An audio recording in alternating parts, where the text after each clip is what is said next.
ನಾನು party president ಅಲ್ಲ. ನಾನು ಅದಕ್ಕೆ ಹೇಳೋದಕ್ಕೆ ಉತ್ತರ ಹೇಳೋದಕ್ಕೆ ನಾನು ನ್ಯಾಷನಲ್ ಪ್ರೆಸಿಡೆಂಟ್ ಅಲ್ಲಿ ಇದಲ್ಲ. ಈಗ ಆಲ್ರೆಡಿ ಜನರಲ್ ಆಗಲ್ಲ, ಪಾರ್ಟಿ ಈಗ ಆಲ್ರೆಡಿ ತೀರ್ಮಾನ ತಗೊಂಡಿದೆ.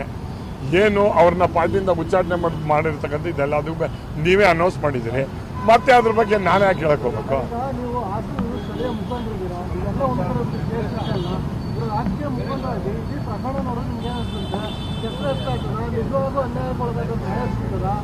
ನೋಡಿ, ಇದು ಈ ರೀತಿಯಾದಂಥ ಘಟನೆಗಳು ಪ್ರಪಂಚದಲ್ಲೂ ಕೂಡ ಆಗಬಾರ್ದು. ಯಾರೇ ಆಗಿರಲಿ, ಎಂಥದ್ದಾಗಲಿ, ಇದನ್ನ ಉಪಯೋಗಿಸ್ಕೊಂಡು ರಾಜಕೀಯ ಮಾಡಬಾರ್ದು. ಅದು ನಿಮಗೆ ಮಾಹಿತಿ ಇದ್ರೆ ಹೇಳಿದ್ರೆ ಹೇಳ್ಬೋದು ಪೊಲೀಸರಿಗೆ. ಬಟ್ ನನಗೆ ಮಾಹಿತಿ ಯಾವುದೇ ಆದಂಥ ಮಾಹಿತಿಗಳಿಲ್ಲ.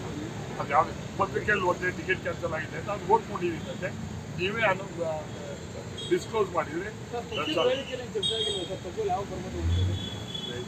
ಇಲ್ಲಪ್ಪ, ನೀವು ಸೀನಿಯರ್ ಜರ್ನಲಿಸ್ಟ್ ಅಂತ ಅನ್ಕೋತೀನಿ. ಆ ವೇದಿಕೆಯಲ್ಲಿ ಚರ್ಚೆ ಆಗ್ತದೆ ಯಾವಾಗ ಬರ್ತಾರೆ ಏನು ಅಂತ. Not ridiculous, it's not A point.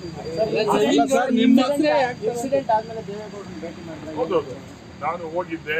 ದೇವೇಗೌಡರು ಅವ್ರ ಮನೆಯವರಿಬ್ಬರು ಕೂಡ, ನಾನು ದತ್ತ ಇಬ್ಬರು ಹೋಗಿ ಮಾತಾಡಿ ಸಾಂತ್ವನ ಬಂದಿದ್ದೆ. ಪತ್ರಿಕೆಯಲ್ಲೆಲ್ಲ ಬಂದು ಧೈರ್ಯವಾಗಿರಿ ಸರ್, ಇದೆಲ್ಲ ಹಿಂಗಾಗಿರ್ತಕ್ಕಂಥದ್ದು ನಿಜವಾಗ್ಲೂ ಕೂಡ ಒಳ್ಳೆಯದಲ್ಲ ಅಂತಕ್ಕಂಥದ್ದು ಹೇಳಿ ಧೈರ್ಯನೂ ತುಂಬಿದ್ದೀವಿ. ರೇವಣ್ಣನೂ ಕೂಡ ನಾನು ಎಂಟ್ರಿ ಹಾಕಿ ರೇವಣ್ಣನೂ ಕೂಡ ಭೇಟಿ ಮಾಡಿ ಧೈರ್ಯ ತುಂಬ ಹೇಳ್ತೀನಿ.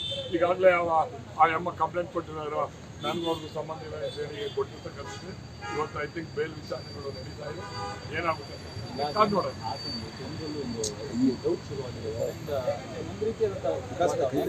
ಒಂದು ವೇಳೆ ರೇವಣ್ಣ ಗೆದ್ದ, ರೇವಣ್ಣ ವಿನ್ ಆದ್ರೆ